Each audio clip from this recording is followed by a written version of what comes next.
这条狭窄的道路向东延伸到哪里？一直到灵丘县东河南镇。大概有多长？10多公里。这个大棺材装他几千人，没问题。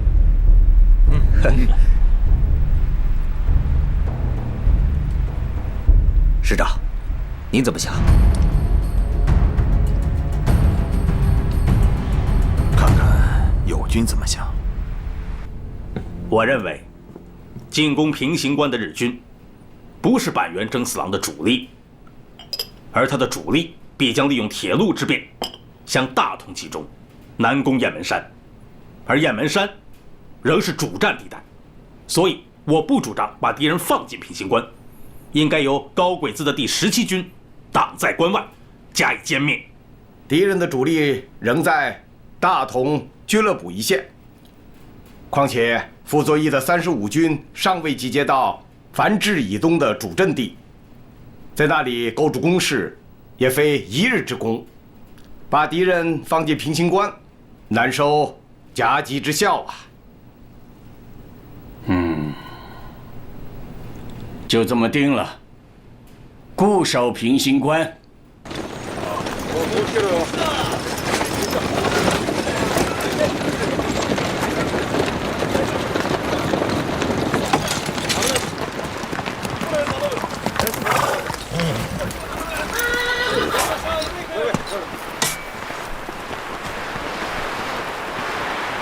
我らの当面の敵は新軍第33軍の一旅団ですが、奴らは白崖台、漢光、西高の各地で陣地を構築中であります。左手はどこの部隊だ？新軍17軍84師団251旅団であります。よーし。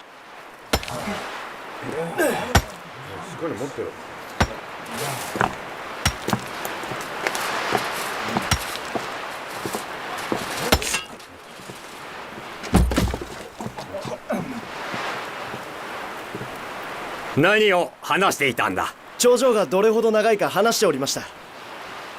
で、分かったか？いいえ、分かりません。教えてやろう。長さは日本を二回り取り囲むことができる。長すぎる。聖戦が終われば頂上の石を関西に持ち帰り、うちの前に置いて记念にします。砲撃せよ！会上说的是固守平型关，会后又变成了固守雁门关。阎锡山的这一关之变，使日军第21旅团有了长驱直进的机会，也使平型关一线守卫塞沟的晋军第251旅失去了左右拱卫、前后依托。喂，陈旅长啊，陈旅长，我是高建白，我请求你抽调一个团支援我们一下，我们的战士伤亡太大了。再这样下去，我们很难守住这个阵地。高旅长，我们也没有办法，不能动一兵一卒。喂，陈旅长，喂，1886钢铁又丢了。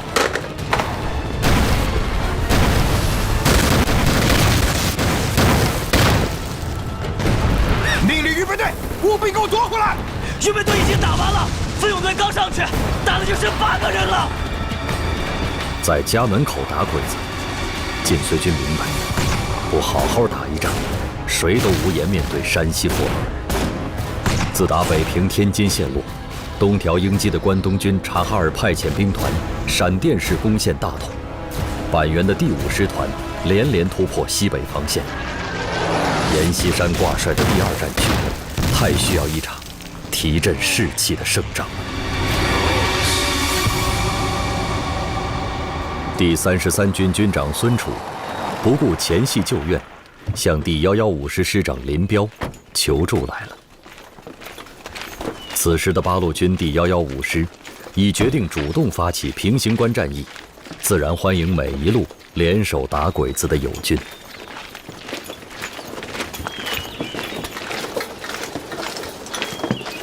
请孙将军介绍一下敌情吧。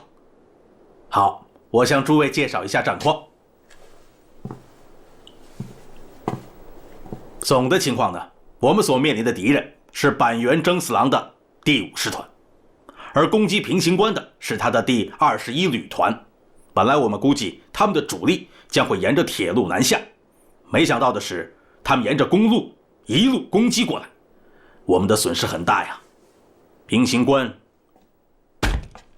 守不到2天了。如果我们115师在平型关外设伏，贵军会出动多少兵力？第15军、第17军、第33军可抽调12万兵力。好，希望我们密切协同，精诚团结。首长，115师电报。好。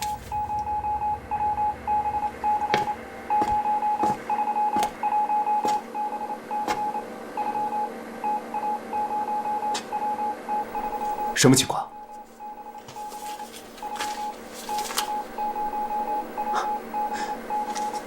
主席，115师的电报。你看，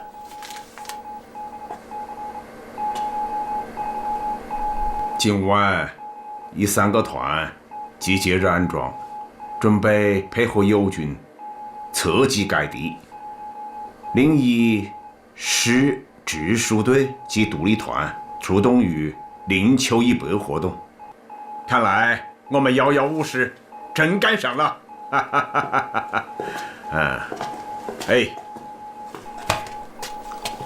主席，115师来了电报以后，马上给我，因为他们已经行动了。是。日军的第21旅团是板垣征四郎第5师团的主力，加上辎重第5联队，一共是1万人。而第2战区派出兵力7万人，7比1。地形大家都看过了，下面大家都说说吧。看来师长想在平型关布一个大口袋，那我们343旅就来收这个口袋。西桃村和蔡家峪以南的这个高地很重要，战斗一旦打响，敌人肯定会抢占这里，把我们344旅就放在这儿。还有，我们115师在平型关外包围住日军，来源和广陵的日军会前去增援。杨成武，有，你的独立团就顶在这里。是。还要强调一点，老爷庙是制高点，敌人肯定会抢占的。杨勇，有，一定要注意对老爷庙的控制。是。抗战以来，我们中国军队还没有取得过一次完全的胜利。卢沟桥、长城，现在上海打得难解难分。我们中国共产党既然促成了统一战线，还需要有漂亮的仪仗，八路军的仪仗。师长，属于我们115师的仪仗。对，这是我们115师的第1仗，要靠我们自己打出我们八路军的威风。现在开始对表。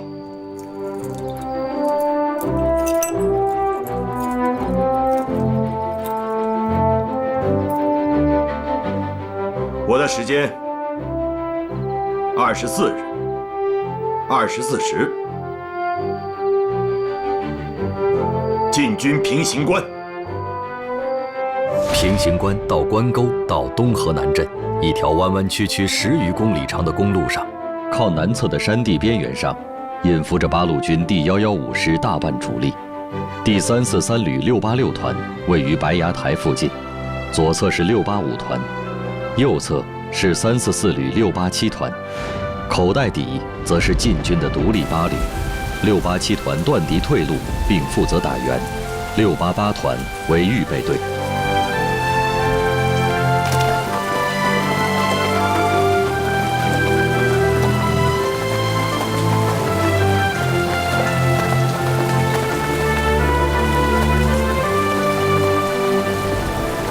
林彪命令各参战部队于25日0时出发，迎风冒雨急行军，拂晓之前，部队准时到达指定位置。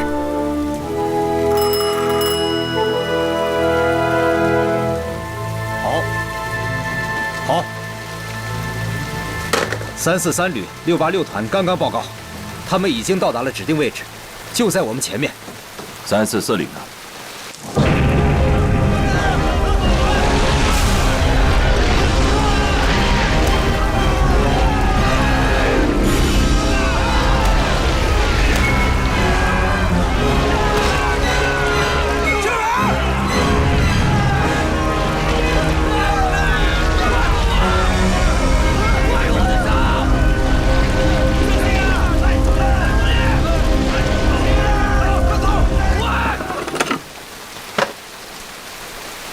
？344旅吗？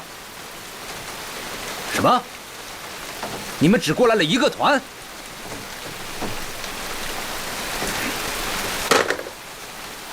？344旅被山洪挡住了，他们只过来了一个团，有些战士被山洪卷走了。什么意思吗？师长，这样的天气，为了减少不必要的牺牲，344旅的其他部队是不是不要再强渡了？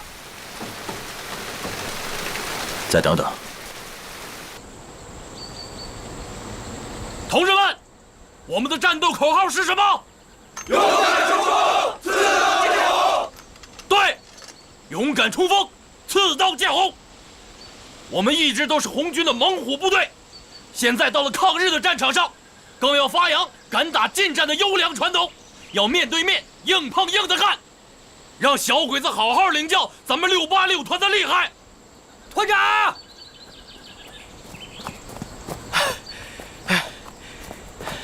团长，刚才师部打电话过来，让我们派一个营去防守老爷庙。这公路对面的老爷庙用那么多部队去守吗？对嘛，我就觉得没有这个必要嘛。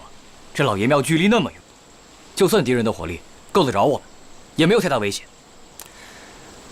我这攥了拳头要打近战，这还要派一个营的兵力去那么远的地方守阵地，这明显不划算嘛。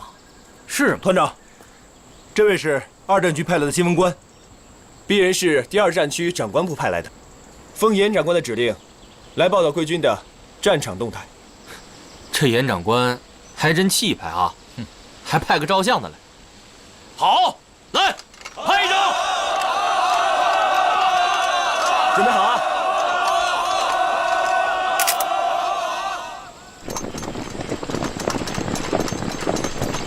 你也看到了，平型关地势险要，而我们眼前的这条公路呢，更是重中之重。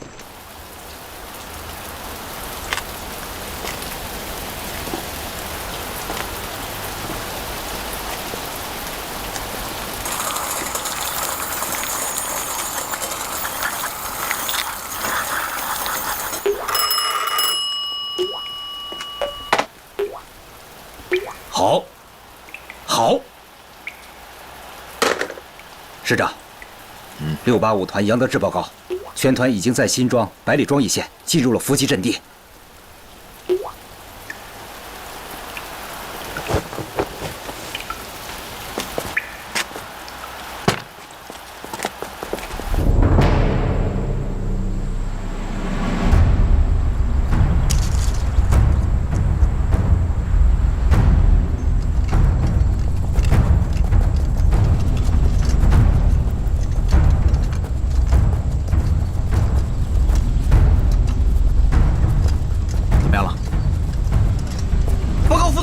我们都准备好了，明白今天的任务了吗？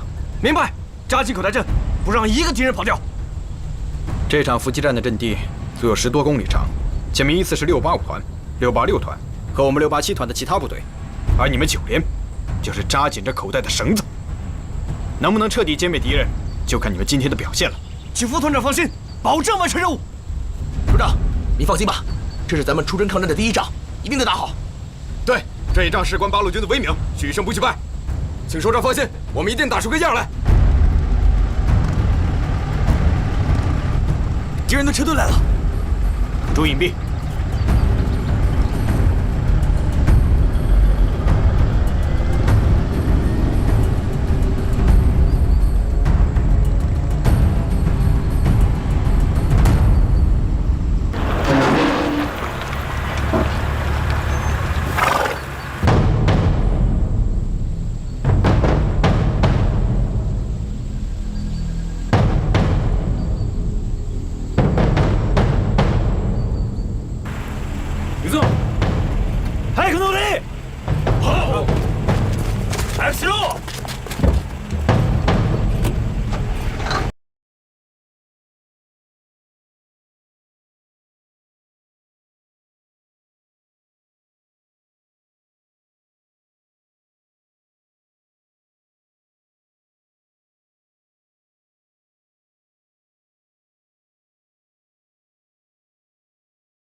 この峡谷は曲がりが多く凸凹で早く進めません。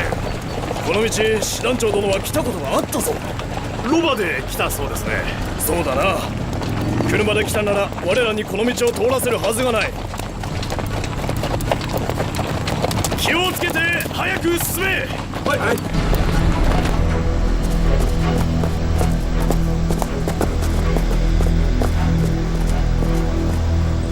团长，日军已进入68集团设伏位置，正朝我们这边开过来了。有汽车170多辆，马车、炮车200多辆，还有大批骑兵。通知各营准备战斗。是。哎，李团长，敌人数量太多了，您的指挥所是不是离前沿太近了？山地伏击作战，离前沿近一点，容易观察，便于指挥。团长，敌人接近一营阵地了。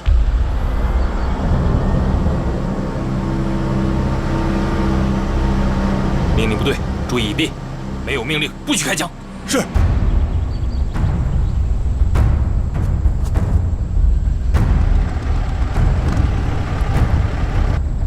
队长，你看，我们总算把敌人等来了。先别着急，把这批鬼子放过去，交给685团，我们打后面的。哎，也别放太多，放太多吃不消。没关系，我们八路军胃口可好得很呢。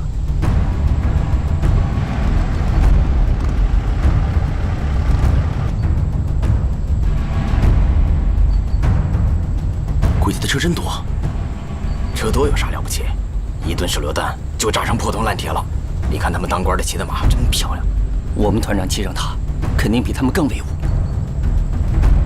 怎么还不打？再不打，敌人都快走光了。急什么？看见后面山坡了没有？那是林师长的指挥部。等山顶上升起红旗，咱们这里就开打。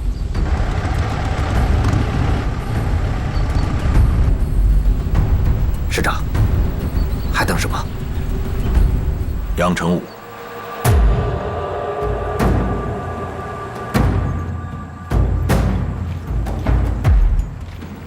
向师长报告。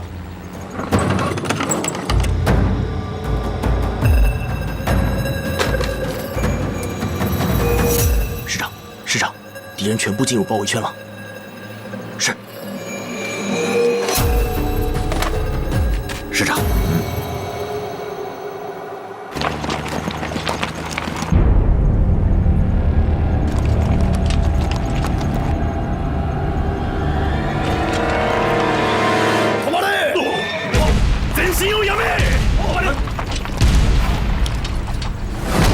开始。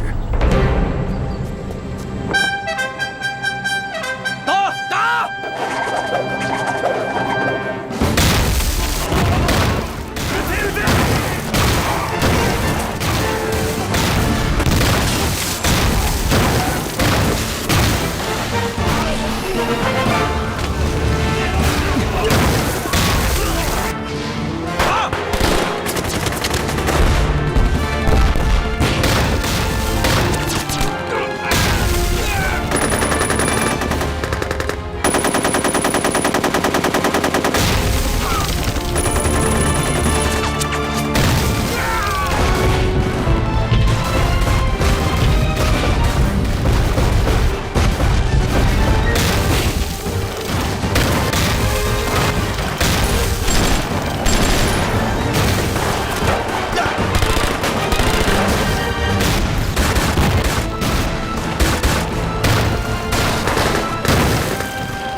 红军崛起！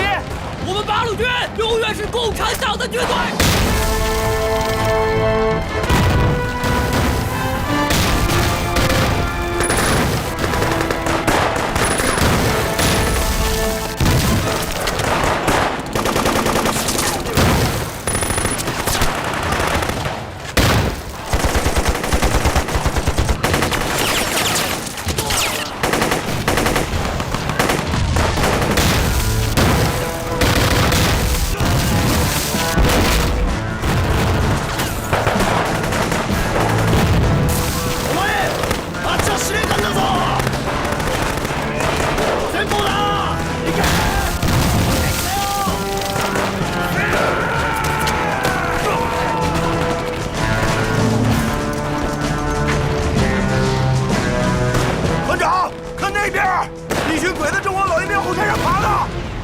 不好！敌人是想居高临下压制我们，好趁机突围。突围，没门儿！团长，我带三营去抢夺老爷饼。好，记住一定要赶在敌人前头，夺取高地。好，放心吧。刘三豹，指挥组其一，一营和二营准备发起冲锋，消灭公路上的敌人。是。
敌人比较多，战斗不会很快结束。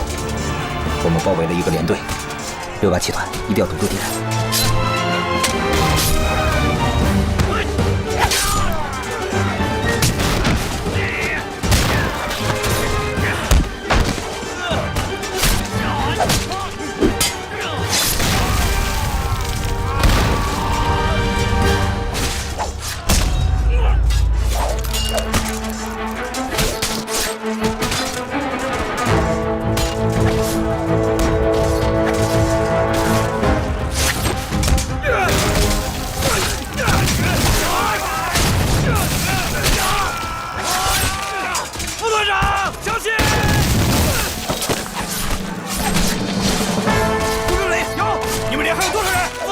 请您放心，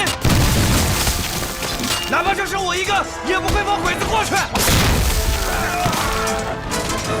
先等一会儿，二营马上就来了。这里是平型关战场口袋口，绝不允许放过一个敌人。是。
平型关一战，第115师共歼灭日军1000余人，击毙日军中佐2人，缴获日军汽车100余辆，小摩托车3辆，92步兵炮1门，7375山炮弹2000余发，步枪300余支，机关枪20余挺。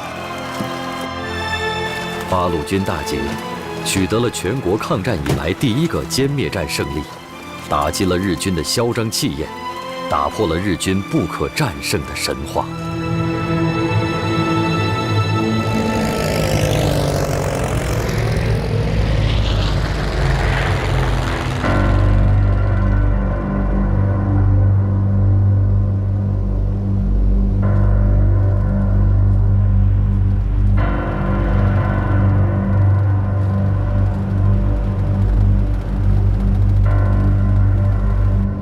2年前ロバで通った時もこうだった。え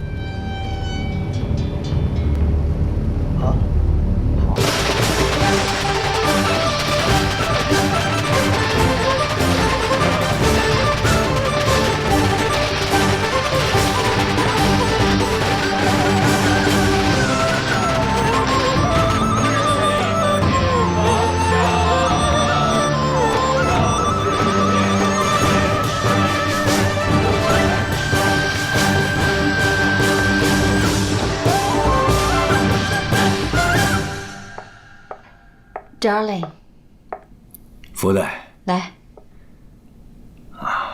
怎么，打了大胜仗也看不出来你高兴啊？这也叫大胜仗吗？你不会是嫉妒自己的下级了吧？嗯？我嫉妒？你是指领彪啊？他也是我黄埔4期的学生。不过不要看他是死气，比起他的学长，他是个难得的将才。距77事变77天后的平型关胜利，给1937年秋天留下的，不仅仅是斩杀日军1000余人的一次战斗捷报，而是让每一名匍匐在战壕里的东北军、西北军、中央军兄弟，每一名等待冲锋号声响起的第115师、120师、129师热血而南，在心底埋下了一颗胜利的种子。胜利源自内心深深的渴望。抗战胜利，亟待4万万5千万同胞的心心相系，同气、同声、同力、同仇敌忾。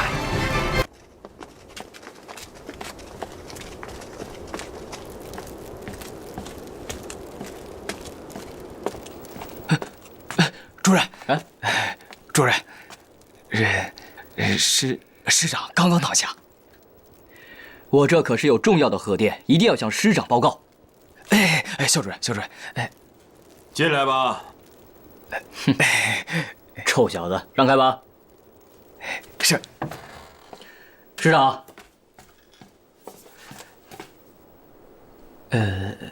师长。师长，这是第2战区严长官的电报。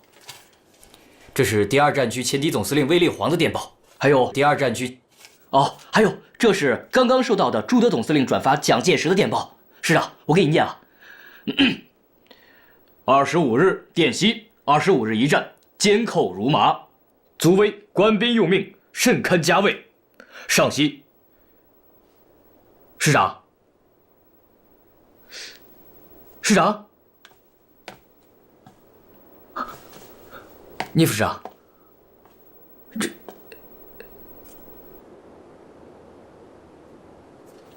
，115师林彪庆祝我军的第一个胜利。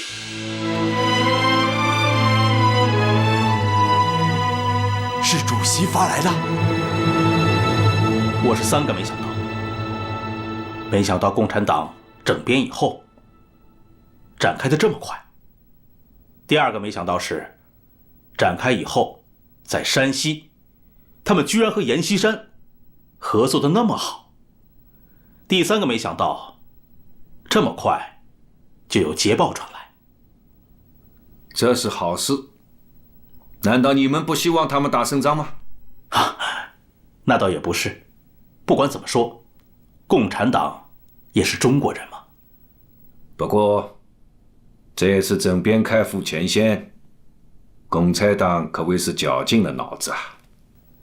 我们和毛泽东交手了这么多年，你以为他可以相逢一笑泯恩仇吗？哼！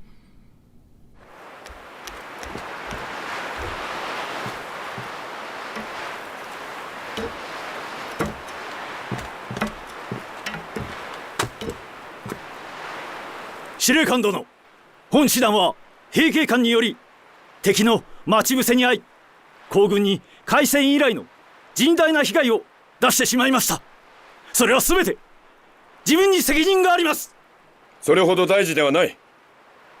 主張部隊をなくしたが、延釈山の第17軍、33軍を壊滅させ、山西省西北の口を開けたではないか。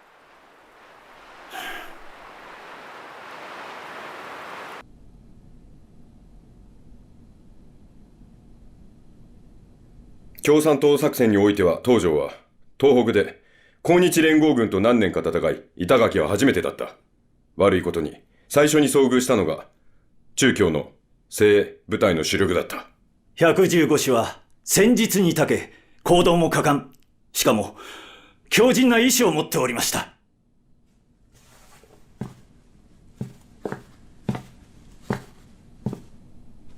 板垣さん、座ってください。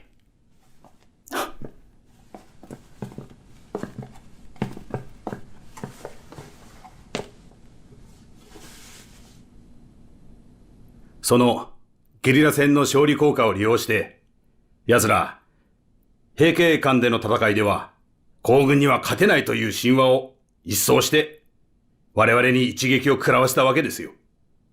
そこでだ。皇軍には勝つことはできないという神話を改めて作り上げる必要がある。政治的には、河北に、反共、反省、そして親日の政権を打ち立て、精神的には、日本に抵抗するという意志を徹底的に消滅させる。そのためには、戦場における奇跡的勝利が前提となる。が、この奇跡を作り上げれるのは、まさしく、板垣清次郎、あんただ。わかりました。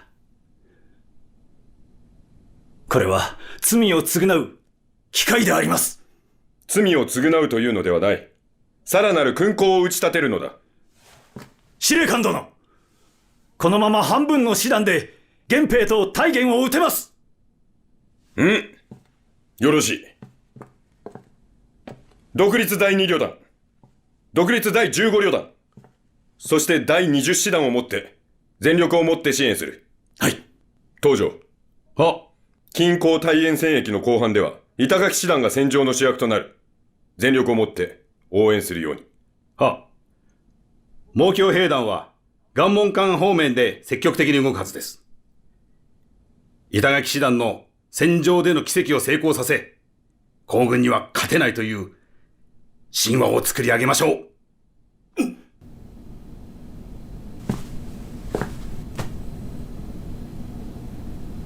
忻口的得失是本次战役的关键。我军应集中10个师的兵力，依托忻口及周边地区，形成固若金汤的防御。报告，周来先生到了。请进。是。你好，严长官。好，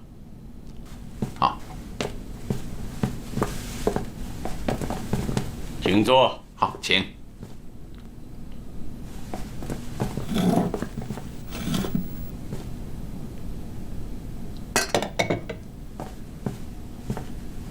大家先认识一下，这位是中共代表周恩来先生。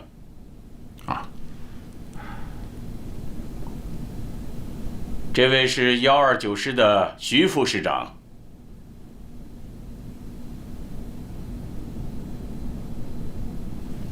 严长官让我们帮2战区拟定的对日作战计划，徐向前同志已经做好了，请过目。昨天才交办的事，今天就完成了。向前老弟，真不愧是奇才呀！过奖了。毛泽东主席托我转告阎锡山长官，目前河北战局不利，日军很有可能沿正太铁路向山西进犯。因此，山西战场最大的关键并不是北面的忻口，而是东面的娘子关和龙泉关。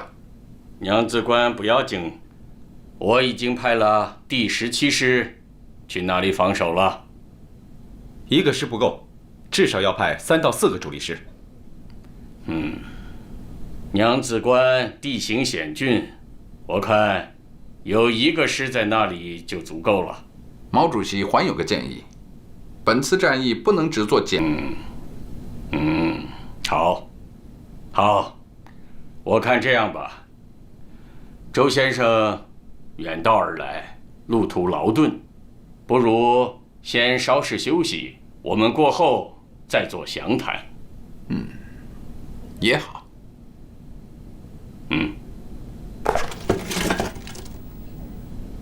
请。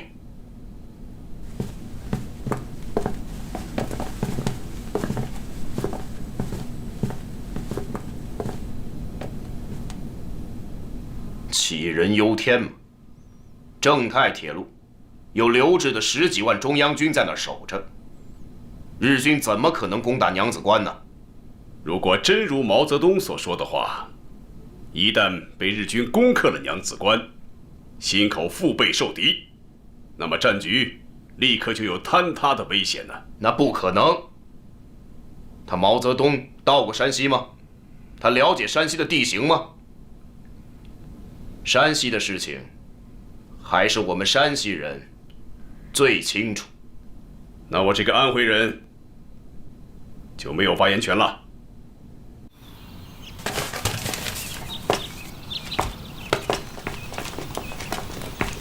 报告，电报。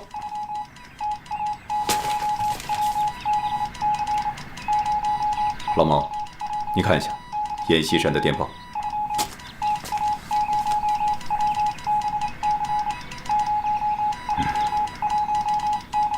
这个阎锡山啊，鼠目寸光，患得患失。看来阎锡山不会接受我们的建议。组织混乱，战术怠办，这个领导者又缺乏战略意识。山西啊，局势危险了。是啊，那么依主席的判断，山西的正规战还能坚持多久？很短，会很短暂。阎锡山的正规战啊，必败，我们必须要承担起游击战的责任来。华北战局未来的重点不在太原，而在于太行山。只要太行山脉还在我手，我们就必能有所作为。要而就是现在的位置在什么地方？现正在富平县一带集结待命。好，通知他们立即出发，开赴正太路南北地区。是。日军参加太原会战的兵力为1个师团，另2个连队、3个旅团、5个大队，大约近10万人，配备350多门大炮、150多辆战车和300余架飞机，由板垣征四郎指挥。八路军、中央军、晋绥军共集中了约30个师、13个旅，约28万众，在忻口一线布阵阻击日军，由卫立煌担任前敌总指挥。忻口最先打响，战斗惨烈。10月13日，日军调集5000余兵力，在飞机、大炮和战车的掩护下，向忻口中央阵地南怀化猛攻，试图实施中央突破。在日军的猛烈进攻下，南怀化阵地几乎被夷为平地。两军陷入焦灼状态。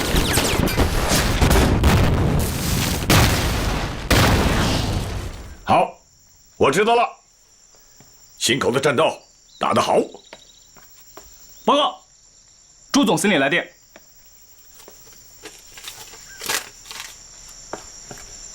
敌第50团及混成第1旅团明天可能会进攻新口镇，最好在雁门关由北向南袭击大牛店之侧背。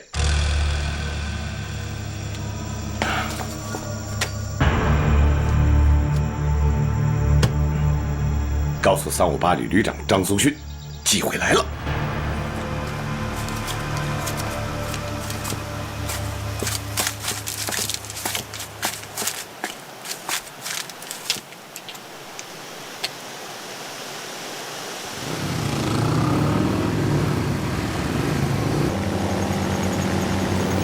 就是这儿了。部队都开进阵地了吗？所有参战部队都已到达预定位置。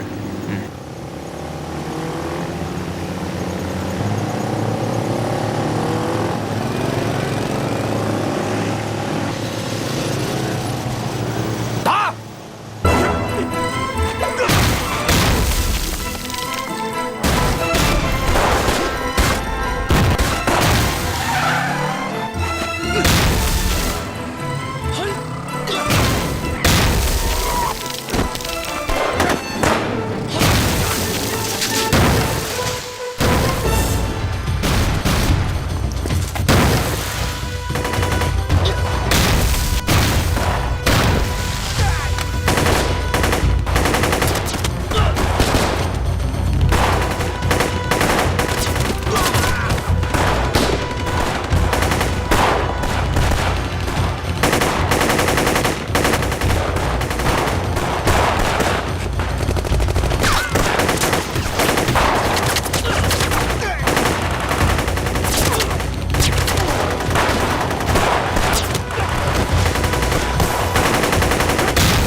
各部打扫战场，迅速撤离。是。快点啊！来，大马接好了。好，来这边。来，快，轻点，快点啊！使劲。你说的很对啊，这个位置。哟，研究什么呢？你们两个？师长，我正要找您汇报呢。我有个想法，我想再打一场伏击。好啊，在什么地方？我想靠敌人再近一点，在十里铺附近。老肖，你说呢？非常妙，敌人是怎么也不会想到我们把攻击点往前移，出奇制胜。但是我们一定要总结经验和教训。我们八路军跟日本人打仗，现在已经不是红军的时期了。还是毛主席说的好啊，我们一定要从战争中学习战争。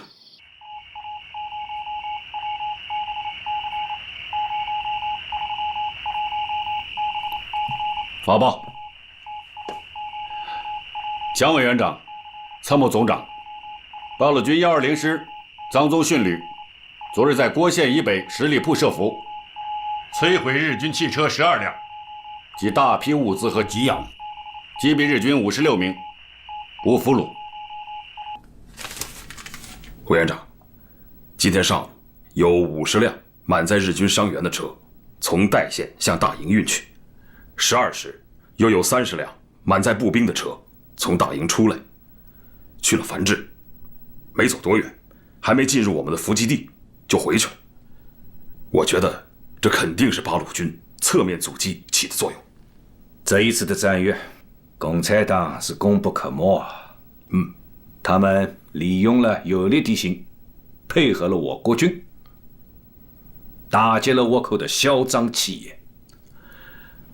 八路军的侧面支持是成功的，这就给我们的正面阻击争取了时间呢。毛主席发来电报指出，敌于太原已志在必得，此事的部署应远看一步。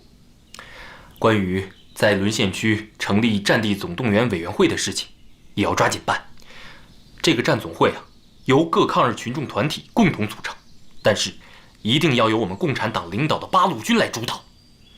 阎锡山起先听说沦陷区的工作要由共产党来领导，还有些不大高兴。后来我跟他说，现在把沦陷区交给共产党是送了一个大人情，如果不让，那些地方反正也是被日本人占着，八路军自己穿插进去，你连个人情也捞不到。他想了想，也就答应了。这个阎老仙啊，很会打小算盘哦。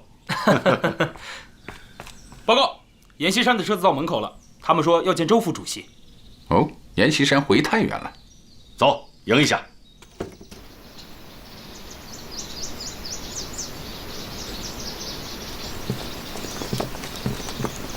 严长官，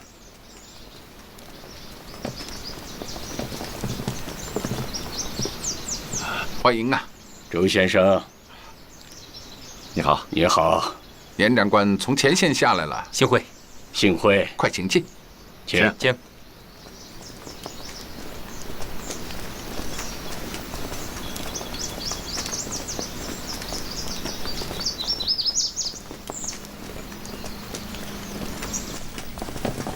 严长官，请。啊。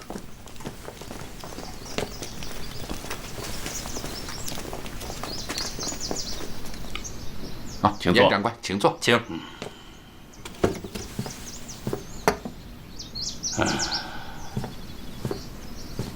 我真是后悔没有听你们的意见呐！没想到刘志那家伙竟然擅自放弃石门，让志军沿正太线直扑娘子关，弄得我山西的战局简直无法收拾啊！从目前的情况看，娘子关失守恐怕是难以避免了。娘子关失守，忻口一线腹背受敌。现在的关键是要赶紧把忻口的主力撤退下来，重新布置太原防御。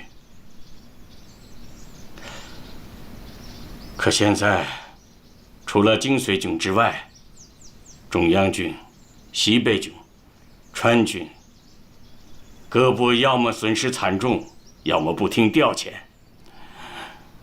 周先生，八路军能有平型关大捷那样的战绩，足见其实力不凡呐。在这关键时刻，能否再助我一臂之力？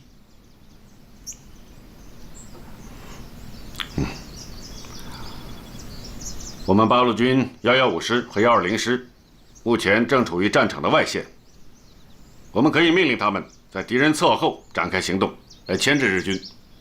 另外，129师也已进入山西，现在正急速赶往战场。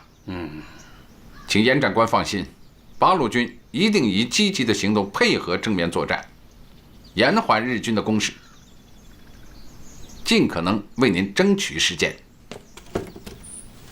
关键时刻，还是八路军靠得住，还是你们够朋友啊！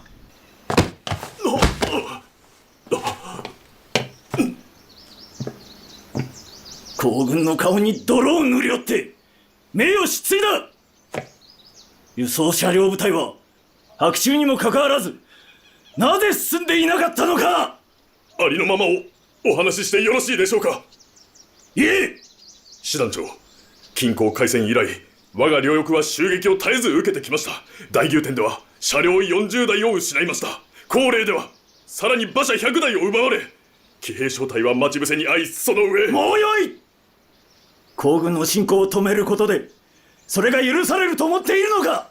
貴様らの物資が届かなかったおかげで弾薬、ガソリン、食料すべて不足し、進行も止まらざるを得なかったではないか。師団長との陸路による輸送が難しい以上、前線部隊への補給ができません。海軍航空隊からの支援を求め、作戦物資を投下してください。しかし、滑走路はどうだ？滑走路が出来上がり、すぐ使えますが、陽明峰にあります。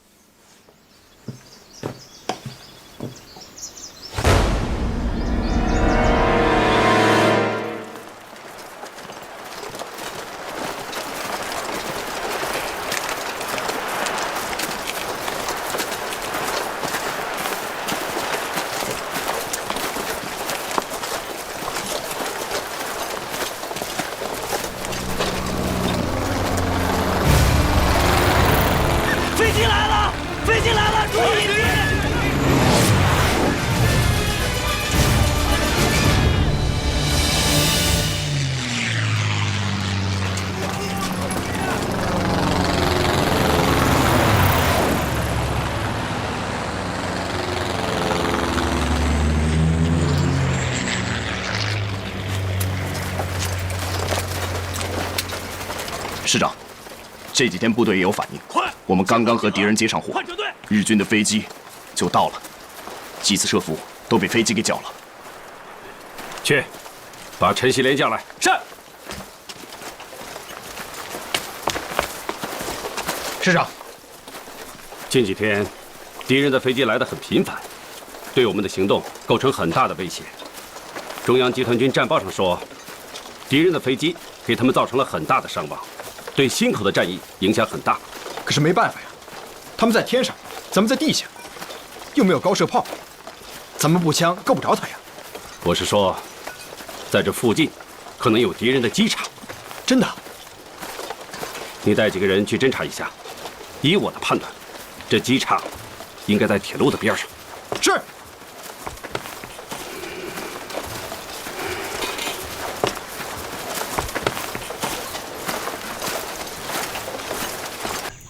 这就是阳明堡镇，这里住了大约500日军。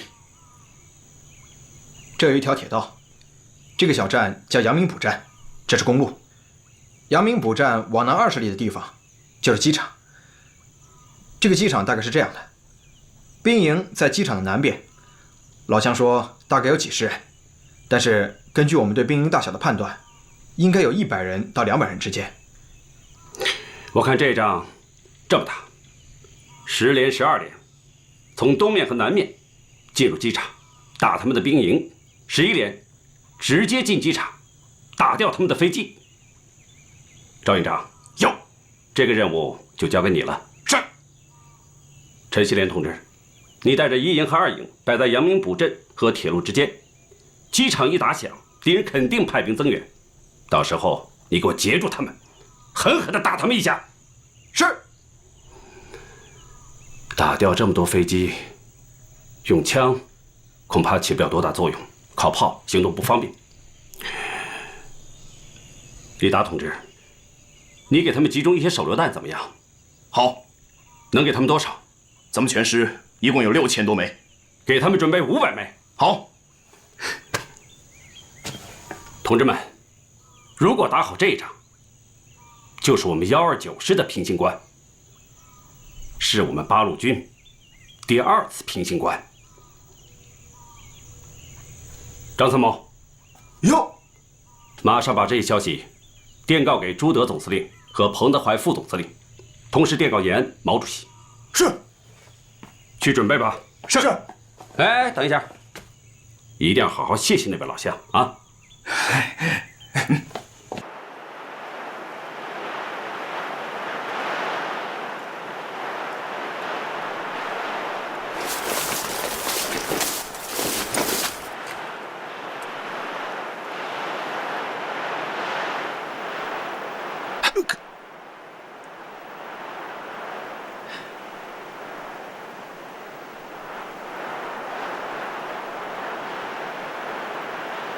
那个就是探照灯，灯光很亮的，听说很厉害啊。老乡，我知道。同志们，下！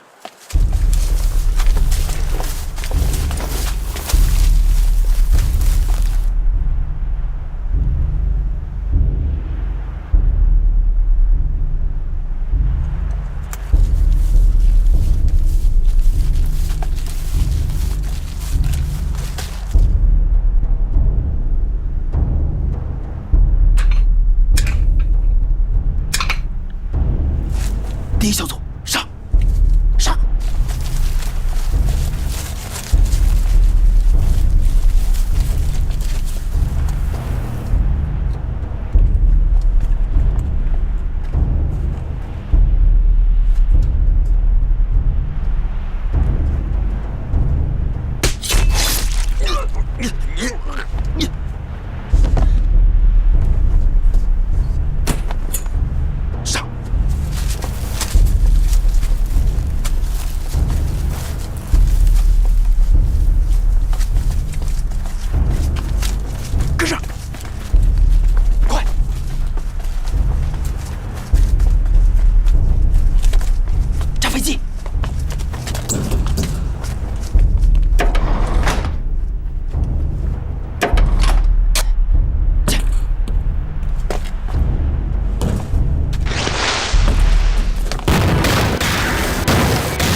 别放走一架飞机！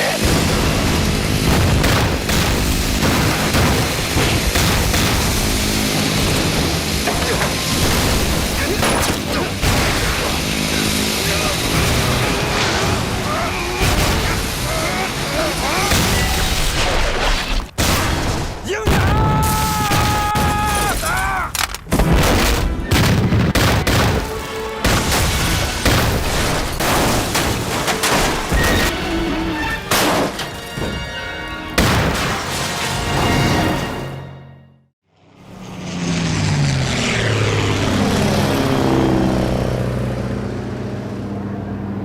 なんだこれは。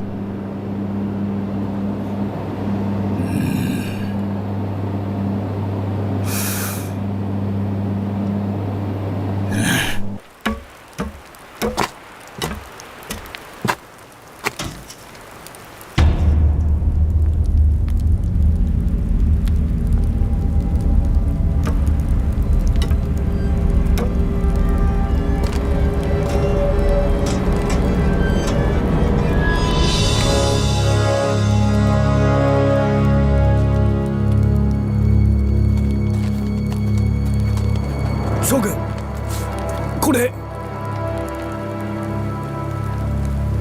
バカ者！はっ！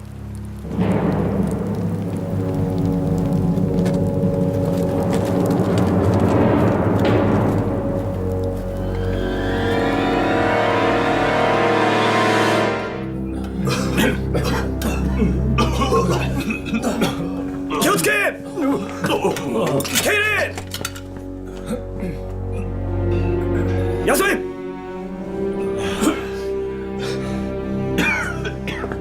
どうした？どうしたんだ？将軍殿、後方の補給が間に合いません。今や何もなく、中国人から食料を調達しましたが、皆泡で食べると気管に入ってしまいます。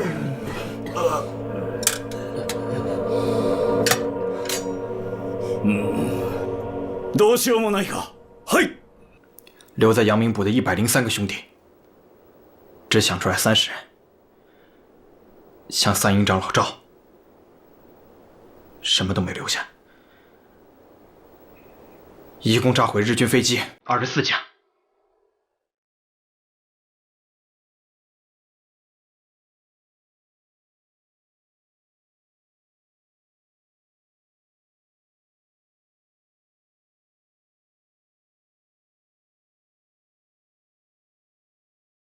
同志们，为了表彰我们在阳明堡的战绩，国民政府奖励2万元，陕西各界人士募捐2万。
心情我能理解。阳明堡的战斗，没有老百姓是打不赢的。老百姓的大恩大德，不是能用这1块银元换得来的。我们从红军到今天的八路军，每天都离不开老百姓。怎么报答？只有一句话：抗战。我们用8年、10年的抗战，把日本人赶出中国。到那个时候，我们再还这份人情。我们要还给中国老百姓一个天下太平的日子。坚决抗战，坚决抗战到底，坚决抗战到底，坚决抗战到底。同胞们，同学们，敬我们血染的山河，一定永久为我们所有。我们现在筹奉一些国币，并非一次慷慨，所以愿将这些小款项改为医疗卫生设备之用，备各位壮士果伤在战。只有我们血染过的山河，更值得我们和后世讴歌和爱护。同胞们，抗战最后胜利是属于我们中华民族的。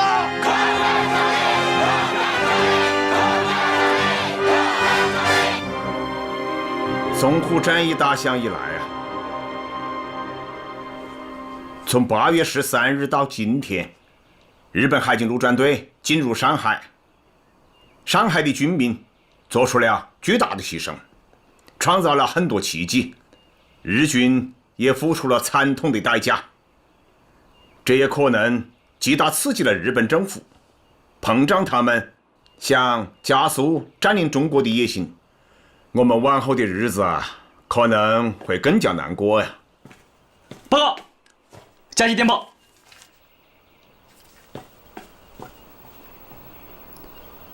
主席，看来129师又有行动了。你看一下。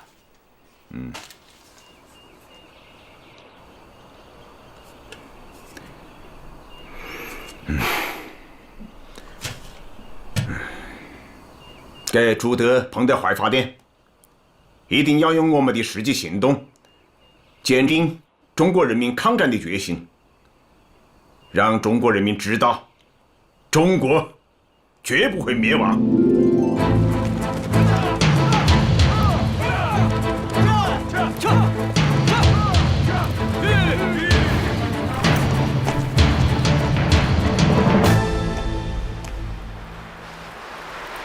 报告师长，772团副团长王进山奉命驰援石门关。不必去了，石门关已经失守了。失守了？这帮国民党兵就不能多坚持一阵吗？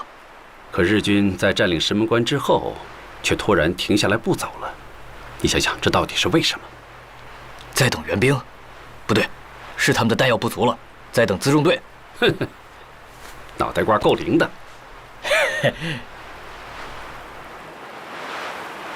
这条路是七根村外唯一的一条通道，山势陡峭，道路崎岖啊，是个打伏击的好地方。因此，我命令你们在七根村设伏，消灭日军的辎重队。记住，必须切断石门关日军主力的后勤补给，为正面战场的友军争取更多的时间。是，保证完成任务。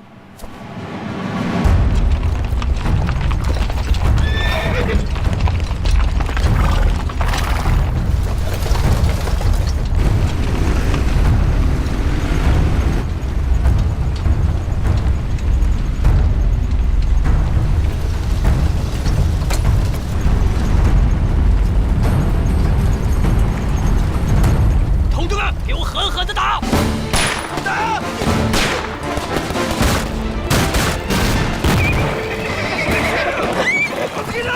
我的护卫！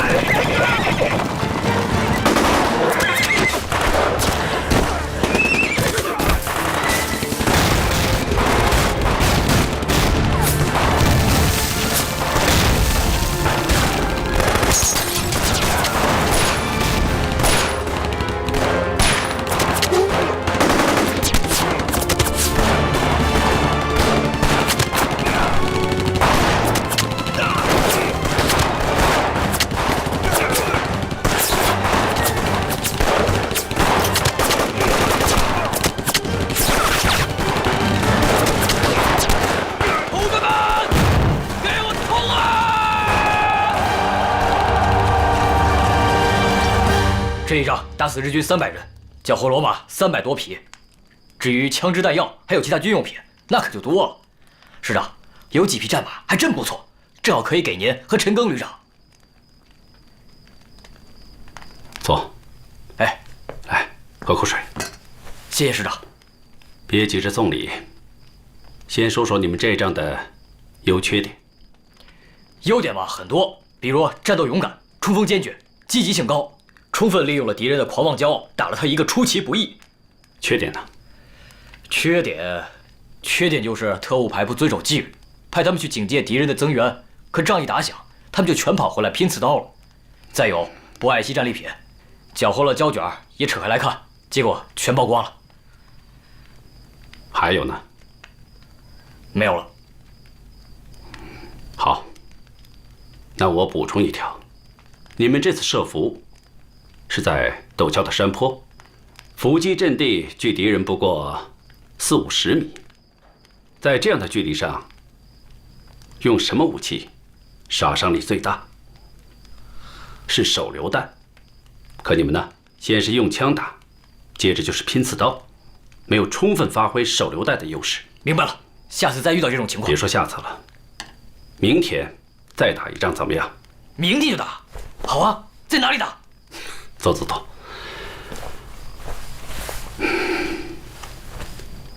石门关的鬼子没有得到弹药补给，一定会很着急。后方的日军基地因此也肯定会再派辎重队出来。既然这里是敌人的运输要道，我们就在老地方再打他一次伏击。原地再次设伏，这时隔1天老戏重演，你觉得不可能，鬼子也会觉得不可能。毕竟用兵不复，兵不重伏，本是兵家的常识嘛。但我们这次就偏偏反其道而行之。同志们，给我打！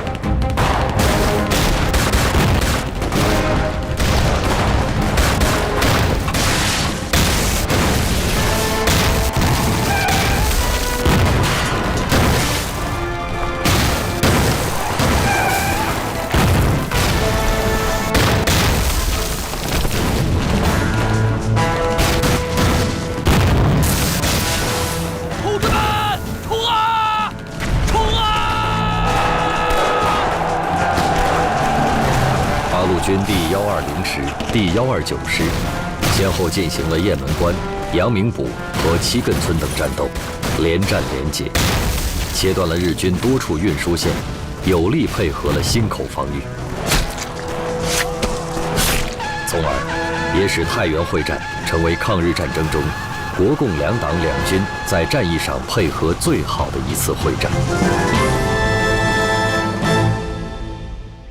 这位徐向前副师长是我的五台老乡，当初他带着几万人，又缺枪又缺子弹，可蒋介石搅了好几年都没能把他搅垮，真是将才啊！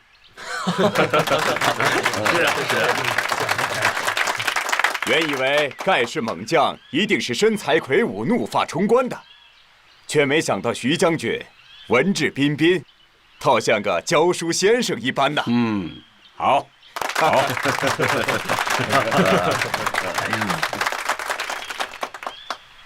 这位是周恩来周先生。周先生好啊，周先生好。周先生的文韬武略，我们已是久仰了的。是啊，我们有严长官做领导，有我们山西的军民做后盾，只要我们全体团结起来，武装起来，持久的跟鬼子干，就一定能取得最后的胜利。好，好，好，说的太好了！好，坐下，坐下。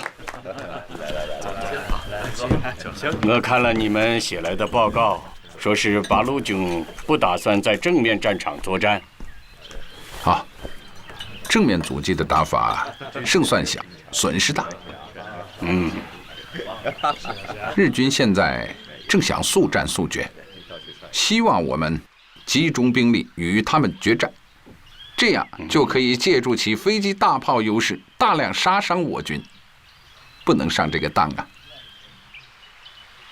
既然你们不守正面，那就让傅作义来干吧。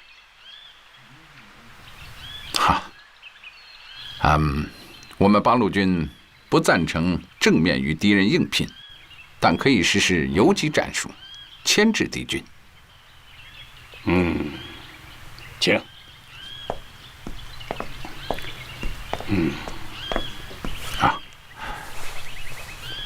那就请你们多操操心了。好，副将军，决定由你守城了。弃土，莫如守土光荣。太原城就由我来守吧，此意为鬼雄吗？副将军英勇善战，誓死抗日，这一点我们是信赖的。现在敌人的力量比我们强大得多，这就决定了战争的性质是持久战争。因此，所谓焦土抗战的主张，其实是不可取的。周先生说的有道理，但不管怎么样，军人终归是守土有责吧。如果需要的时候，还请贵军多加以援手。这一点你放心，我们八路军一定会竭尽全力的。之前的平型关和忻口战役足可以证明这一点。好，那我在这里就预先谢谢了。11月4日，阎锡山任命傅作义为太原城防司令。卫立煌决心，以忻口退下来的部队据守太原北郊，以娘子关退下来的部队防守太原东郊，以第35军约19个营的旅残部担任太原城防。太原会战历时1月有余。此战，中国参战军队总数58万人，共毙伤日军2万多人。八路军从8月出师山西，到11月太原失陷，以不足4.5万兵力、缺枪少弹的劣势装备，作战100余次，歼灭日军1万余众，占整个太原会战歼敌总数的近1半。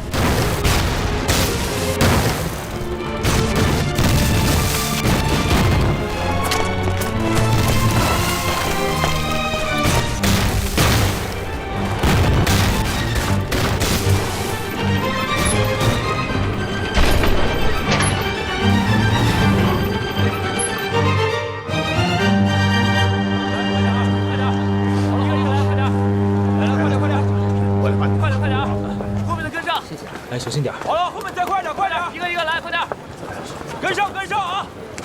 给我吧，跟上！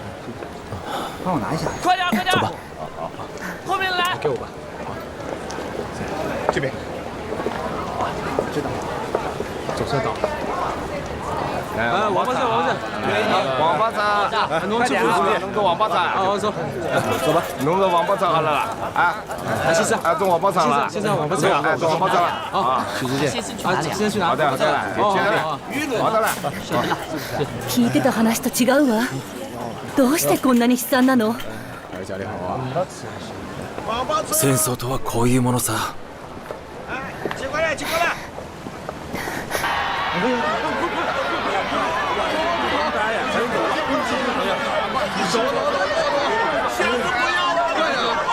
救我！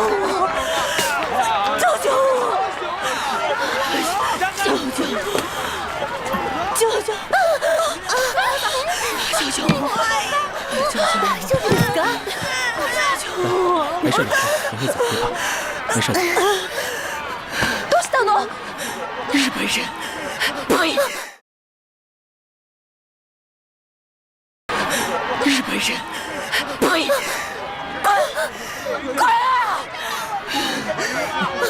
没事吧？来，英子，咱们走吧，走吧。这太危险了。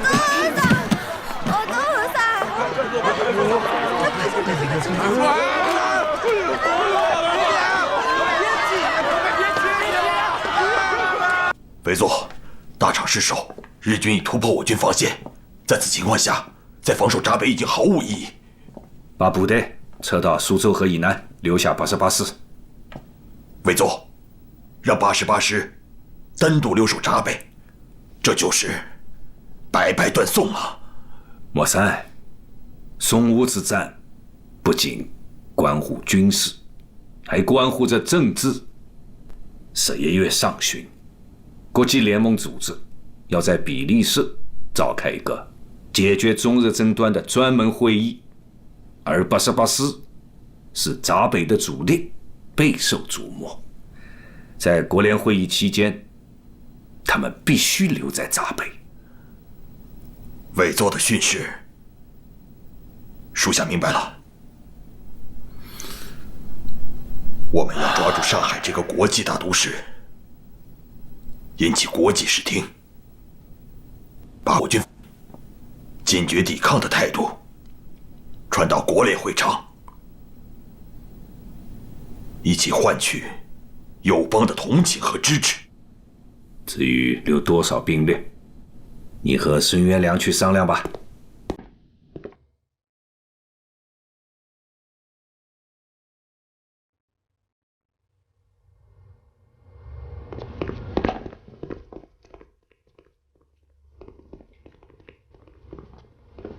报告，524团中小团副谢晋元向您报道。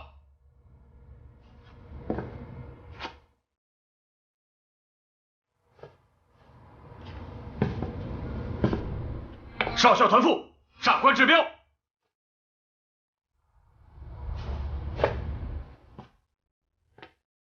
一营营长杨瑞福。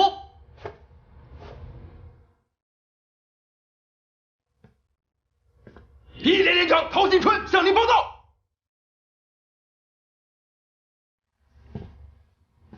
2连连长德英向您报道。3连代理连长唐迪向您报道。金乡连连长雷雄向您报道。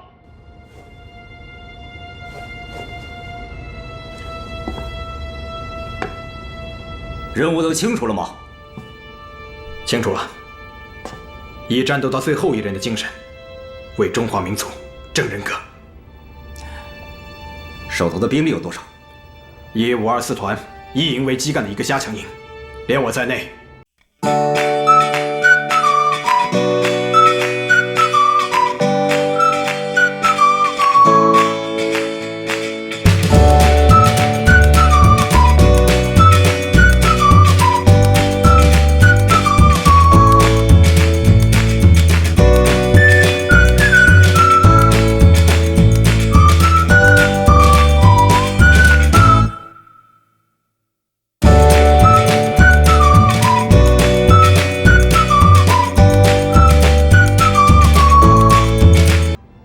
我们每一个人都做好了准备了。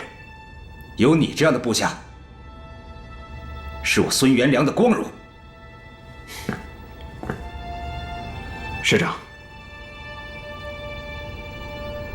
咱们来生再见吧。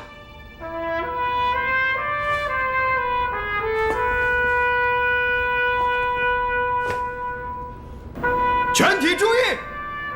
我宣布战斗位置：1连在右翼，是；3连左翼，是；2连在仓库西面，走外围防守，是；机枪连在楼顶架设2挺机枪，其余的分配到各领队，是。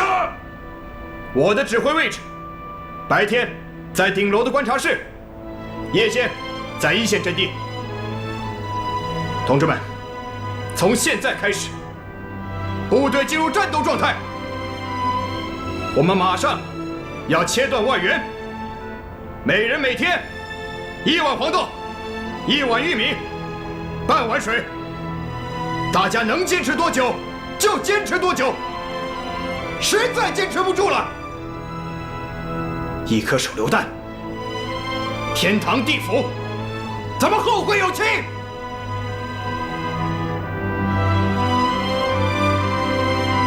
誓与阵地共存亡，誓与阵地共存亡，誓与阵地共存亡。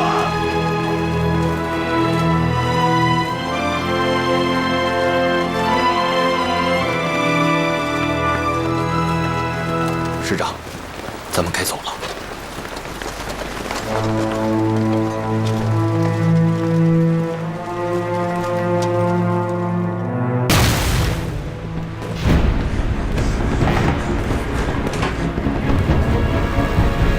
Why are they still fighting? I saw the Chinese troop leaving Jiabei. Obviously, some soldiers don't want to give up their honor. Poor guys, they will never make it until dawn.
仓库西面没有窗子，只能让2连在街道上组织防御。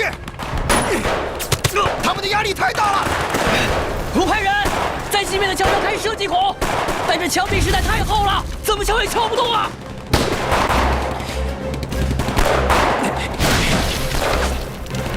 长官指标。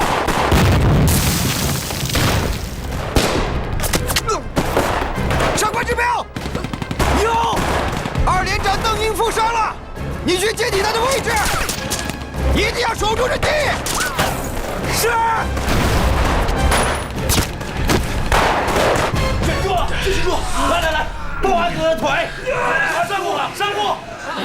长官，来了，跟，来，快，来，4下来，撑住啊！忍住些啊！忍住啊！邓连长，把这包住，怎么样？团长，哎，别动。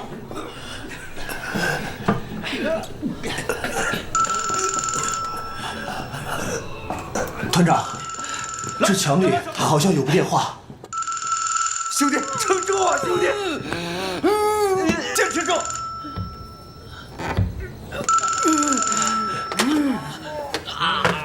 快，再去换一个纱布。哎，好。喂，你好，鄙人是金城银行仓库主任曹一之。我是88师524团谢金元。谢团长你好，这电话是我藏在仓库地下室的，自淞沪开战之后就没有用过。今天看见你们还在闸北坚守，我很激动，所以才冒昧的打了电话。我呀，就是想问问，你问吧。你们还能坚守多久？我不奉命坚守4行仓库，上峰命令我们坚持多久，我们就坚持多久。我们的战斗力有多久，我们就坚守多久。这些话我能转告给新闻界的朋友们吗？当然可以。我还想问一问，你们那里现在还有多少人？800多人。报告团长，报告团长，敌人又进攻了。咱们400多人怎么成800人了？就你识数，一边去。号外号外！看中国军人致死地而后生，看800壮士坚守4行仓库。号外号外！看中国军人致死地而后生。号外号外！看800壮士坚守4行仓库。包纸，来，拿好了。号外号外号外！看中国军人致死地而后生。号外号外！看中国军人致死地而后生。号外号外号外！看中国军人致死地而后生。号外看中国军人致死地而后生。看800壮士坚守4行仓库。看报纸了，给看报纸了。先生，给报纸，给，来，给你一份。拿好了，好军人致死地而后生。那边。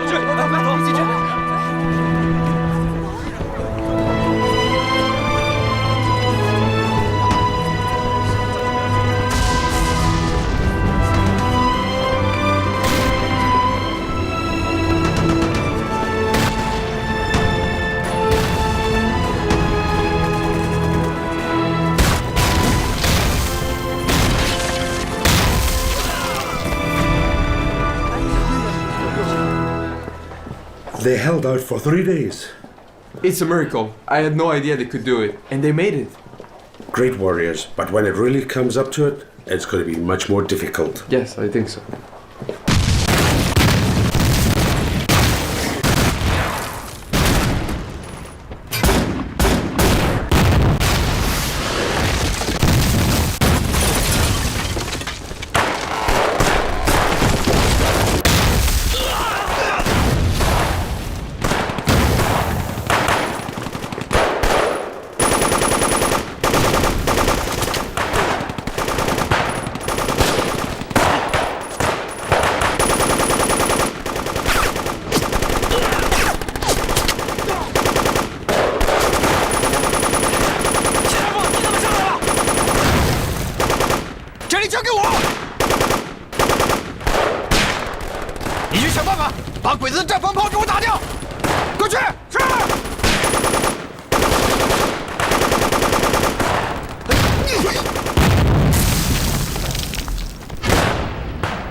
说是面墙，就说座山，也要给我砸开它！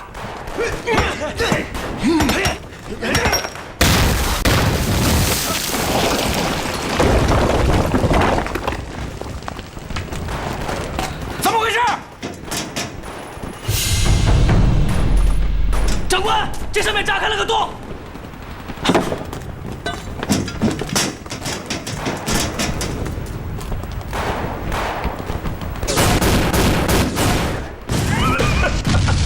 王明有，重机枪。是，你俩跟我走。是，藏的还挺深呐啊！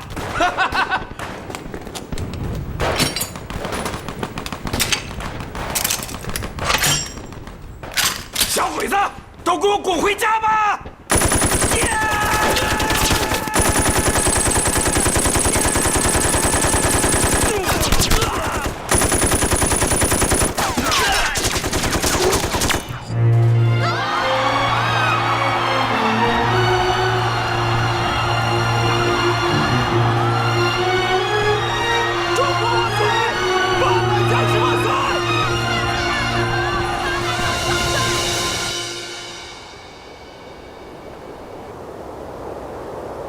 ！Значит, Япония и Китай вступили в полную войну? Да, и этот конфликт носит характер беспрецедентной интенсивности. Правительство Нанкина уже обеспокоено. Чан Кайши посылает своих посредников и полномочных представителей в разные государства. 3 ноября Лига наций собирается на совещании в Бельгии. Заместитель Народного комиссара по внешним связям Бабкин представляет СССР. Это хорошо. Это хорошо, если Теркомат иностранных дел примет участие в заседании в лице Литвинова. Что касается Китая, передайте китайскому правительству, что советский народ будет не только помогать военными поставками. Мы готовы поддерживать Китай и его правительство в международной дипломатии на международной арене. Я понял. 委员长，88师已经在苏州河北成功阻击了日军的进攻，成功坚守了3天3夜。他们在四行仓库的表现引起了租界当局的关注，这回是英国、法国、美国和苏联的报纸对此都做了详尽的报道。很好。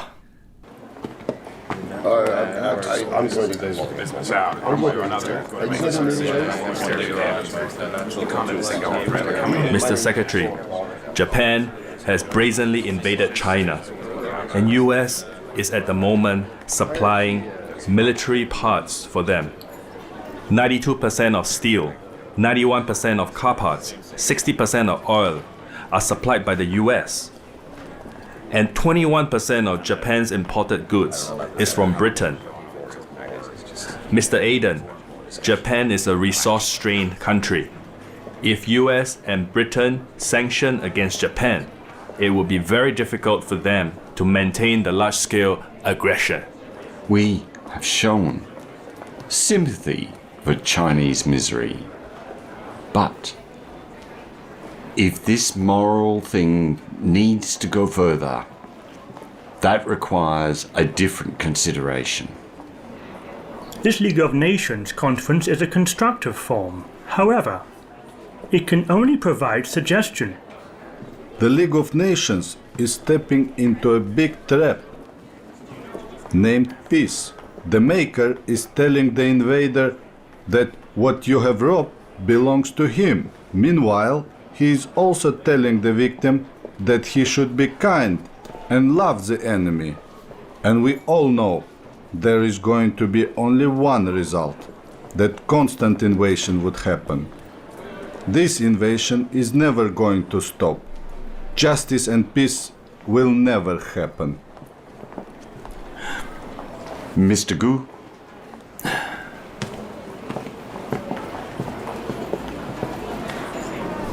Mr. Gu, Soviet Union is willing to participate in actions against Japan's aggression and has already prepared everything for you. Thank you. 谢谢曹主任，这是一个好消息。我一定把这个消息转告给弟兄们。团长，有什么好消息啊？弟兄们，告诉大家一个好消息：世界各国在比利时召开大会，中国派代表去了，日本人没有参加。哎，团长，小日本子为啥没去啊？他们理亏了，害怕，不敢去了。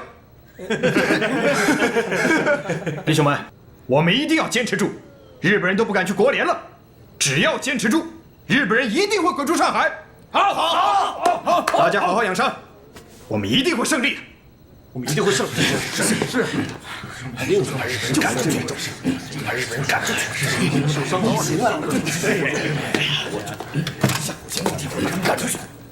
弟兄们，这小日本子都成缩头乌龟了，咱们还躺在这里干什么呀？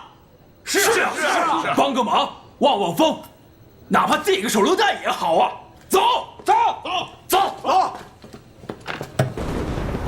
The magic of Asia.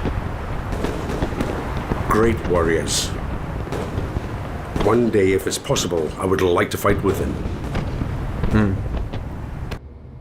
United States representative put forward the principle of the International Convention Statement as inviolable. 7 votes for, none against. The Italian proposal, the negotiation between China and Japan, should be held separately. 2 votes for, 2 votes abstention, 3 votes against.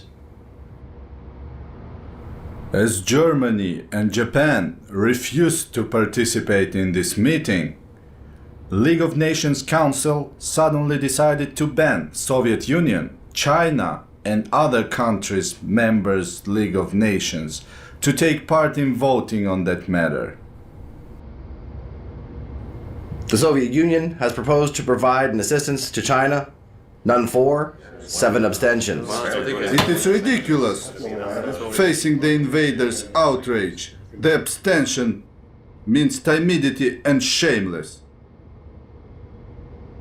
Regarding the imposition of economic sanction against Japan on behalf of the proposal put forward by China, 0 for, 7 abstentions. I object.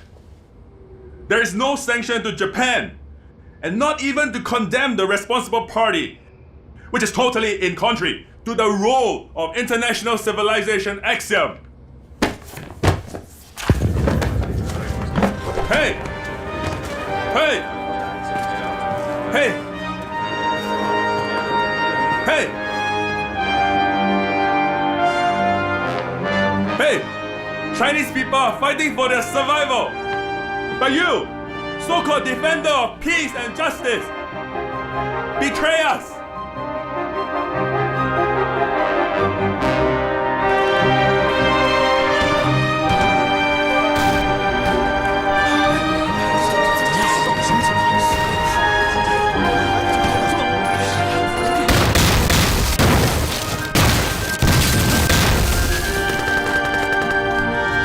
"兄弟，不知道你怎么想的，反正我觉得我陈蜀生一辈子倒霉。现在我终于走红运了。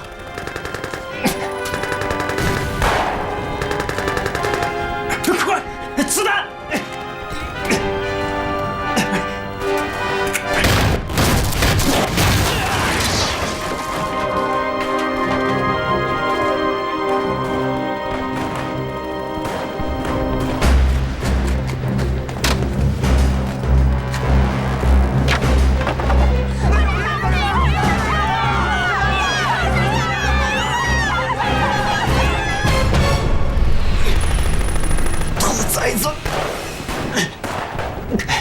想坏你爷爷的好事！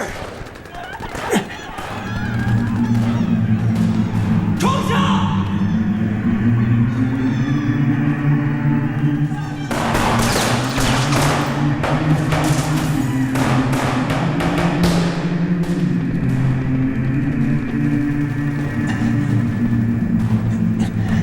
看爷爷怎么教训你们！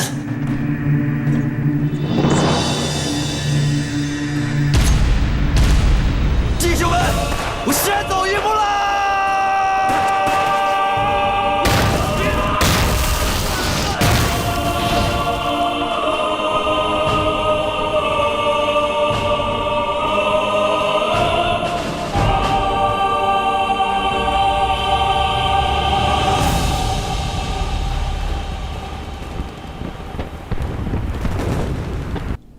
The poor Chinese are being betrayed by politicians. Well, it would be better not to hold a meeting by the National League. At least if there's no meeting, the Japanese are uncertain about the attitude of the international community. But now, because of the selfishness and weakness of Europe and the US, the Japanese get more arrogant. And you know that will worsen the situation in China as well. Yeah.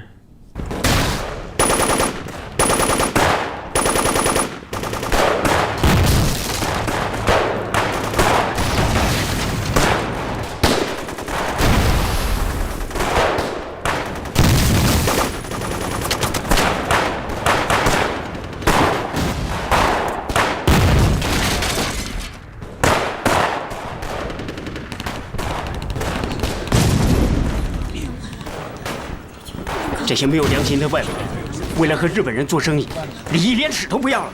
那又能怪谁呢？只能怪我们国人自己不争气。谁说国人不争气啊？你没看到四行仓库的英雄吗？他们抵抗得多么英勇！光靠他们几百人有什么用啊？日本的飞机大炮一来，还是抵挡不住。走吧，走吧，咱们还是回去吧。在这看的也是让人伤心。走走走，走走走。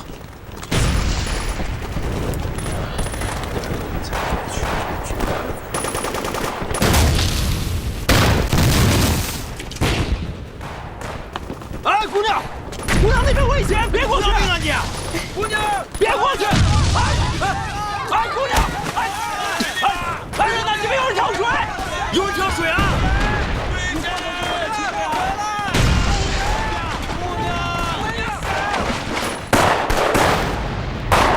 营长，怎么？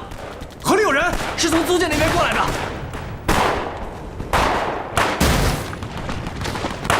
注意警戒河岸，压制敌人火力。是，你们两个，跟我来。是是。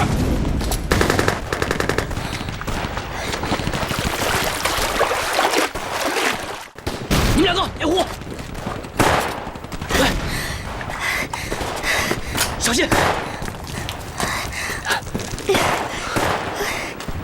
姑娘，你叫什么名字？你过河来干什么？我叫杨慧明，是童子军的。童子军，来，跟我来。走。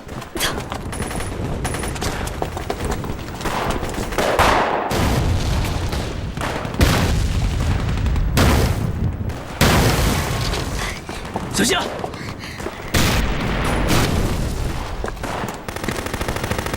报告团长，从河对岸游过来一名童子军，叫杨慧敏。童子军来这儿干什么？带他过来。是，带过来。杨慧敏，战场上这么危险，你来做什么？谢团长，国联大会已经开完了，他们没有接受中国的主张。这件事，银行的曹主任已经在电话里告诉我了。没关系的，抵抗日本侵略，还是要靠我们中国人。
四行仓库坚守了4天4夜后，接到最高统帅部的撤退命令，淞沪会战结束。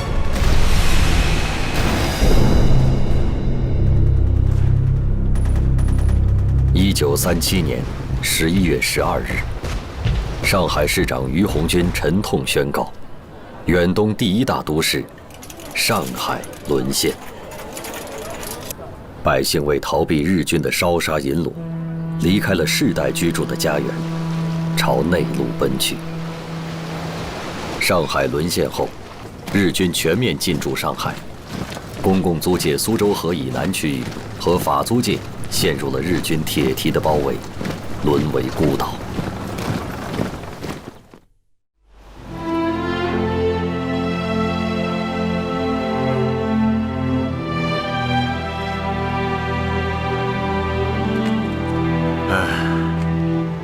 众所周知，八路军在前线打了几个漂亮的胜仗。咱们的八路军呢，现在可以叫铁军了。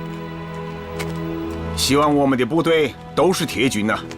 从这个意义上来说，这也包括你们新四军，都应当成为打击敌人的铁拳头啊！现在啊，全国都在学习八路军的打法，就是活打，而不是死打。更重要的是，要执行共产党提出来的10大纲领，动员4万万民众一起参加抗战，组织他们，武装他们，这是一个伟大的力量。听了主席的话，真的是很受启发。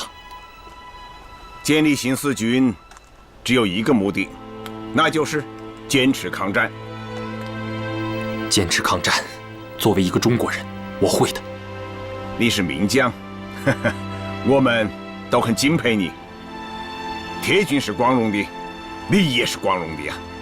可是，我觉得作为共产党员更光荣。你的心思我明白，你想回到党内的想法，我们都反反复复研究了好多次。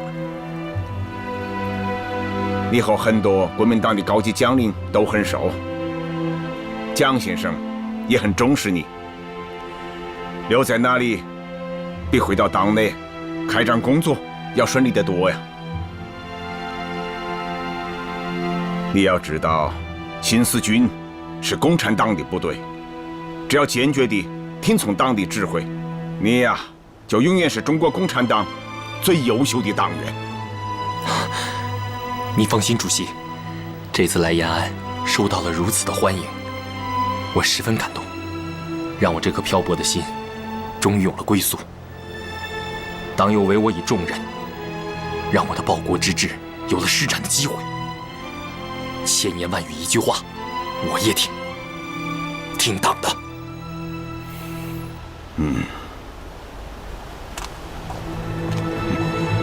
好啊，今天我请你吃红烧肉啊！来，新四军现在已宣告成立，但是部队改变千头万绪，你要和叶挺军长好好合作啊！放心吧，主席。虽然他现在还没有回到党内，但是你知道，他是名将，而且是南昌起义的领导人呐。这个我知道。好啊，回去好好工作。陈毅和苏玉他们已经在歙县等着你们呢。主席，那我先走了。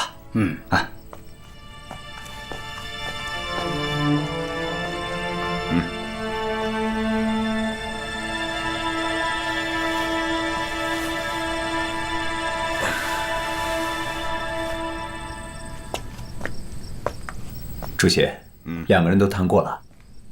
谈了，坐吧。两个人都谈了，而且还带他们去了很多地方啊。他们对于建立新四军充满信心，很是高兴啊。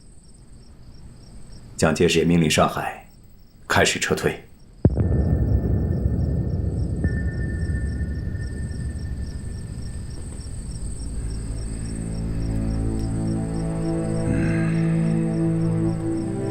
上海失守了，那么南京呢，也将不保了。所以，江南应该有抗日的中坚力量，也许是咱们的新四军。应该就是我们的新四军。江淮平原上，中国军民开始了一场前所未有的大撤退。北路沿京沪铁路撤往南京方向，南路沿苏州河撤往杭州方向。日军战机紧追不舍，一路空袭，撤退军民伤亡惨重。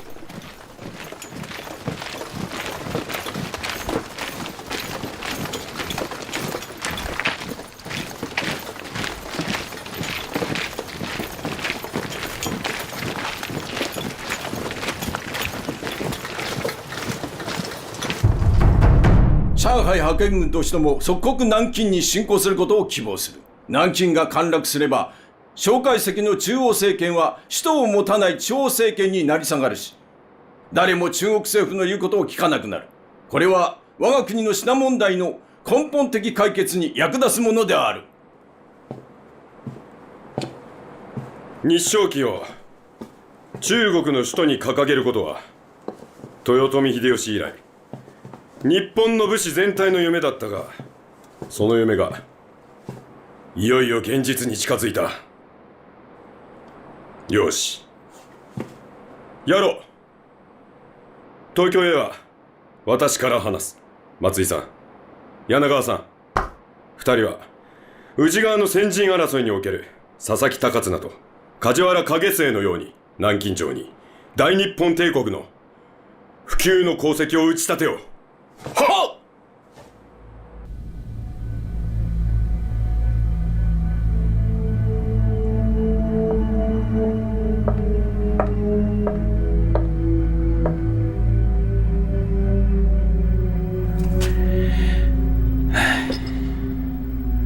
太原和上海都实现了，中国完了。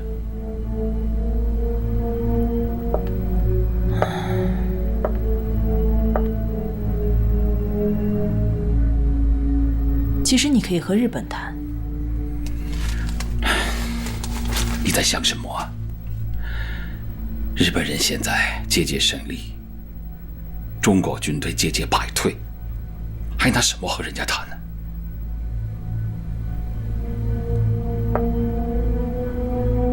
中国。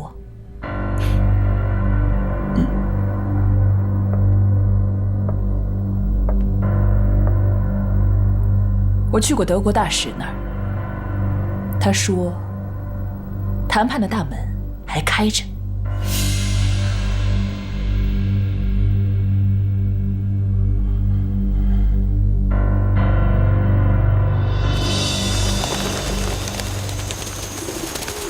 Nice to meet you。中国政府对贵国政府调解中日两国关系所做出的努力，我们表示感谢。我们不希望这里有战争，为此我们送来的文件，阁下都看了吗？看过了，一个字不差。日本方面有什么修改吗？一字未改。我想问一句，如果我们答应条件和谈，他日本能够从南京城下撤走他的10几万大军吗？有这个可能，至少广田外相希望早日结束战争。那好，请贵国转告日方，给我1天时间。好，那我就替日本人等您24小时。渦中方面では上海周辺での成果に乗じ、時を移さず果敢なる追撃を行っております。統帥部といたしましては、陛下の勅命の上にて南京に侵攻を検討しております。南京？南京？当前的形势，我想有必要让在座的各位都清楚地认识到，国联已经不能够解决日本问题。国际社会就是通过外交的途径，也没有解决的可能性。而倭寇方面送来8项无谈的条款，同时向南京开过来8个师团。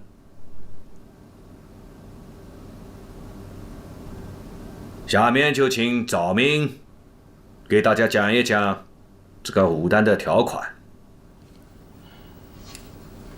停战谈判要点：一、取消塘沽、和美协议、土肥原贤2、秦德纯之协定；二、取消冀察、冀东两政府；三、设立包括卢沟桥在内的河北省非武装地带；四、撤退增派的日军，调整邦交方案。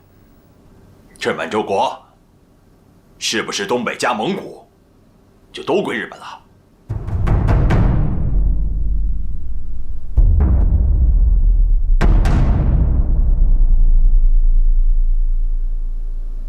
诸位，日本国提出的8个条件是苛刻了一些。南京已兵临城下，如果首都变成一片焦土，那何以为国？所以我们干嘛要用激烈情绪去激怒日本人呢？温和一点不是更好？因此，我提议，原则上以接受日本的8项条件为基础，尽快跟日本人谈判。